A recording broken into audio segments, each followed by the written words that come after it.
ஆதாமுடைய பாவத்தினால் முழு மனுவர்க்கம் என்னவாக்கப்பட்டு விட்டது? பாவியாக்கப்பட்டது. அப்படின்னா நான் பாவியா இருந்தனால்தான் பாவத்தை செஞ்சேனே ஒழிய பாவம் செஞ்சதுனால் நான் யாரா மாறவில்லை, மாறவில்லை. நிறைய பேர் அதை புரிஞ்சுக்காம இருக்கிறாங்க.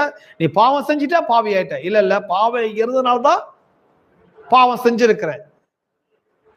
யாருடைய பாவம்? ஆதாமுடைய பாவம் என்னை பாவியாக்கினது. ஆகவே நான் பாவத்தை செய்கிறேன், பாவத்தை யோசிக்கிறேன், பாவியா நடந்து கொள்கிறேன்.